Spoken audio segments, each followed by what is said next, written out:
ایک بات یاد رکھیے، مسائل کا اختلاف الگ ہوتا ہے، لیکن عقائد جو پیارے نبی حضرت محمد صلی اللہ علیہ وسلم سے چلے ہیں، حضرات صحابہ اکرام سے چلے ہیں، عقائد میں اصولی اختلاف یہ ہرگز ناقابل برداشت ہے۔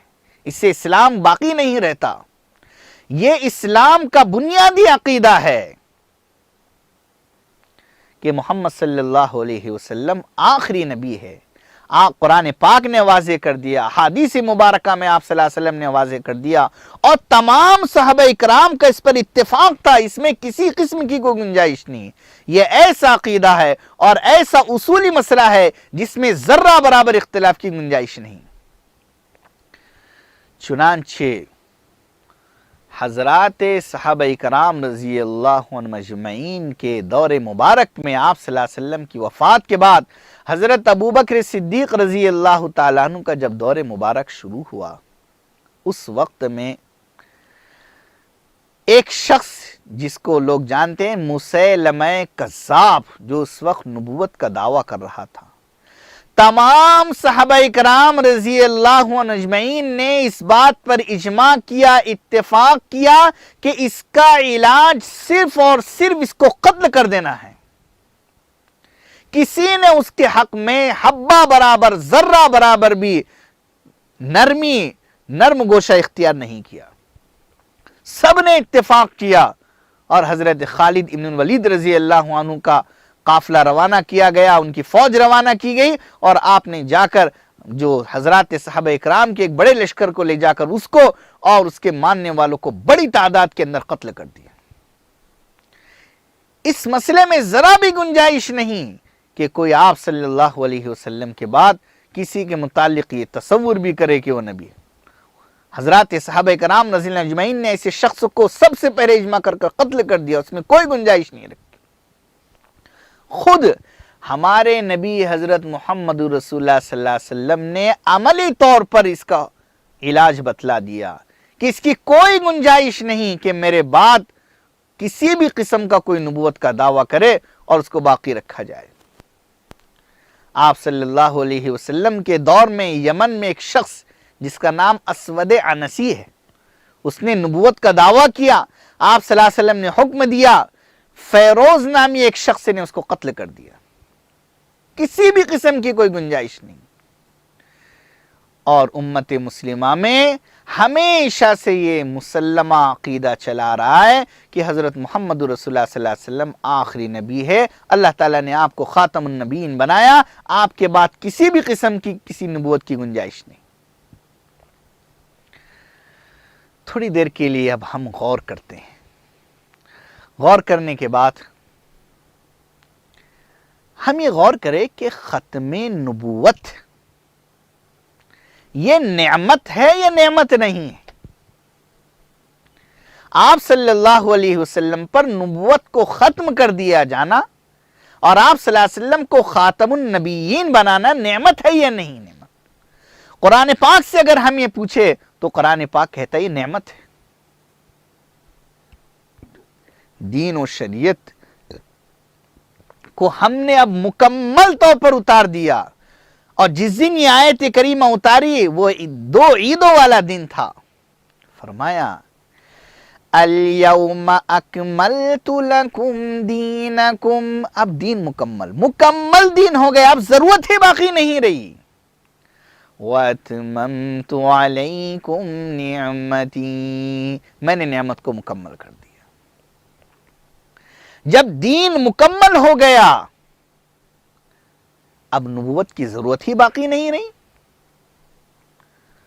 تو ختم نبوت اللہ کی طرف سے ایک انعام ہے جو اللہ تعالیٰ نے ہمارے نبی حضرت محمد رسول اللہ صلی اللہ علیہ وسلم کو عطا فرمایا۔ ختم نبوت اللہ کی طرف سے ہمارے نبی کو ایک اعزاز ہے، اس کے ذریعے سے ہمارے نبی کا سر فخر سے اونچا کیا گیا ہے۔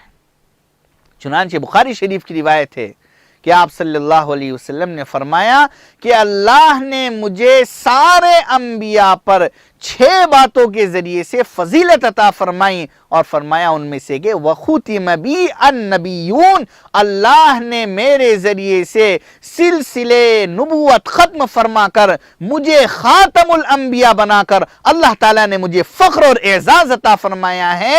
تو یہ ہمارے نبی کے لیے فخر اور اعزاز کی بات ہے۔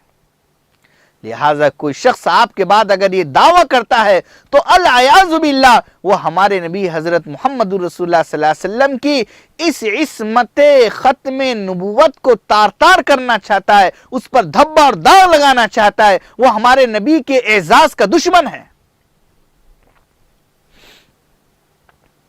اس کے بعد ہم ذرا ماضی میں غور کریں کہ ایک نبی کے ماننے والوں کے لیے اس نبی کے دنیا سے جانے کے بعد دوسرے نبی کو قبول کر لینا آسان مرحلہ تھا یا انتہائی سخت، مشکل، دشوار کن اور امتحانی مرحلہ تھا؟ حضرت موسیٰ علیہ السلام کے ماننے والوں کے لیے عیسیٰ علیہ السلام کو ماننا آسان تھا؟ بڑا مشکل مرحلہ تھا۔ عیسائیوں کے لیے ہمارے نبی حضرت محمد رسول اللہ صلی اللہ علیہ وسلم کو نبی مان لینا، یہودیوں کے لیے ہمارے نبی حضرت محمد صلی اللہ علیہ وسلم کو نبی مان لینا آسان مرحلہ تھا؟ اتنا سخت مرحلہ تھا کہ قرآن پاک نے کہا ہے کہ اگر تم نے اس مرحلے میں کامیابی حاصل کی اور تم نے محمد صلی اللہ علیہ وسلم کو نبی مان لیا تو ہم تمہیں دوہرا اجر دیں گے، تمہاری ہر نیکی پر تمہیں ڈبل ثواب عطا کریں گے۔ کیوں انہیں دوہرا اجر، ڈبل ثواب کیوں دیا جا رہا ہے؟ یہ بڑا سخت مرحلہ ہے کہ نبی کے جانے کے بعد نئے نبی کو مان لینا، تسلیم کر لینا۔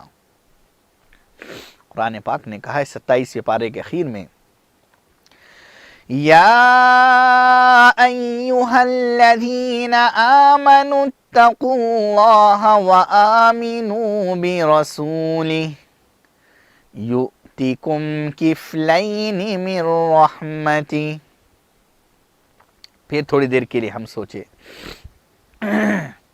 کہ کوئی بھی چیز ہو، اکائیوں کی کوئی انتہا ہوتی ہے۔ آسمان ہے، اس کی بھی کوئی انتہا ہے۔ آدم علیہ السلام سے انسان پیدا ہو رہے، ان کی بھی کوئی انتہا ہے۔ ہر اکائی کی ایک انتہا ہوتی ہے۔ یہ نبوت جو آدم علیہ السلام سے چل رہی ہے، اس نبوت کو کہیں نہ کہیں مکمل ہونا تھا، اور اللہ رب العزت نے اس نبوت کو مکمل کیا ہے اور صاف اعلان بھی فرما دیا ہمارے نبی حضرت محمد رسول اللہ صلی اللہ علیہ وسلم پر۔ اس کو کہیں نہ کہیں تو مکمل ہونا تھا۔ اللہ رب العزت نے ہمارے نبی حضرت محمد رسول اللہ صلی اللہ علیہ وسلم جو جامع کمالات ہیں، جنہیں کسی نبی کی مدد کی ضرورت نہیں تھی، آپ کے تحت کوئی غیر تشریعی نبی نہیں تھا، اس لیے کہ آپ اتنے اعلیٰ کمالات رکھتے تھے کہ آپ تنہے تنہا ساری انسانیت کے لیے کافی تھے۔ اللہ تعالیٰ نے ایسے اعلیٰ خوبیوں کے اللہ نے جن میں پیدا کی تھی، اس نبی پر اللہ تعالیٰ نے نبوت کو مکمل فرمایا۔ تحفظ دین کا کارواں رواں، علماء کا ساتھ دو، آؤ سب کے سب یہاں۔